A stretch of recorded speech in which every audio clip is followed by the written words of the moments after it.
Good day, friends. I hope you're doing really well. This is Tracy Brown, and my team and I help people break free from chronic food and body image worries and concerns and do it in the most my body feels like it can really land here and feel safe as possible kind of way. So that's not a very official title there, but that's just what came out of my mouth this morning, and I'm not that worried about it. So thanks for joining. I really appreciate you. So I was thinking when I spoke Monday about discouragement and feeling tired about the pace of progress, and that's normal and that happens. And oftentimes when we get in a vortex, and in the trauma world we call a vortex where it's like you know what you want to do and what you need to do, but where part of you is like not having it, and whether that's just the next step feels really scary. There's some part who wants to hold on because we haven't maybe quite processed enough some level of, if I let go of this idea or ideal, this means something about me, or it means a disconnection from something that I thought was important in the past, or whatever's going on with that.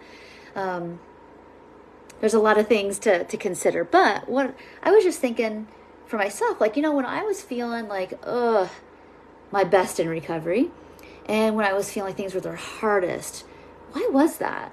Because at the end of the day, I still wanted to have full freedom with food, didn't want to worry about food or body, what I look like. I mean, my goal really wasn't to love my body, ever. And I don't know if that was just, 90s recovery talk. I don't know what that was. But it's just, I never felt like, oh, one of my goals is to love my body.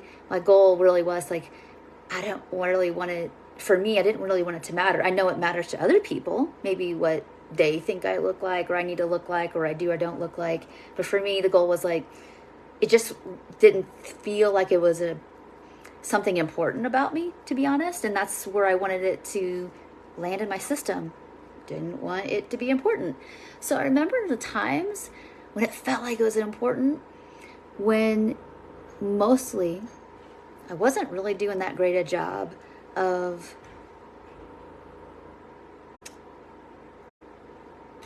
how to word this. Keeping boundaries, I think. Keeping boundaries and not keeping myself in relationship with things that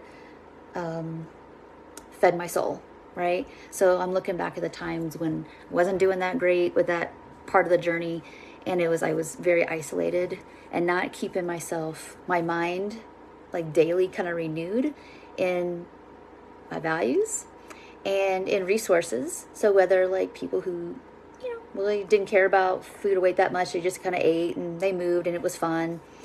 Again, back in those days, there wasn't social media, there weren't many books, but I, really had to kind of stick with people and activities that revolved around presence and, basically what you need, what you look like, or the heart of the matter. It just didn't matter.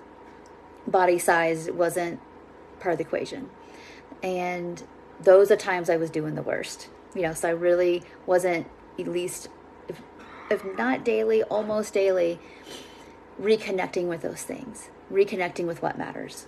So when I wasn't doing well, that was one of the main reasons, to be honest. When I was doing really well, the opposite was true. Like plugging myself into resources, and resources, anything inside of you, outside of you, that helps you feel safer, vital, more alive, aligned with your values. That's the reality. So going too fast, overproducing, people pleasing, all that stuff, trying to get people who really weren't ever gonna value me, trying to get them to value me, that threw me off track a lot. So anyway, those are just my reflections from this morning, kind of as a part 2 to Monday's video. Is when was I off track?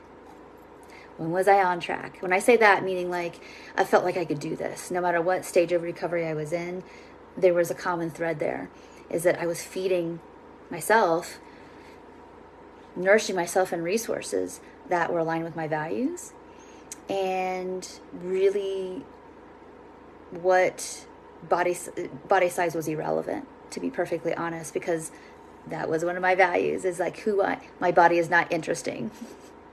My fitness level is not interesting. My health level is not interesting. Not interesting. And once I kept my feet walking on those paths, again, regardless of what stage of recovery I was in, I was doing so much better. So I hope that helps you today, and maybe that encourages you. What can I do? What can I engage myself in today that feeds my soul from that value-based perspective? So thank you so much for watching, and I will see you in next week's videos. Bye for now.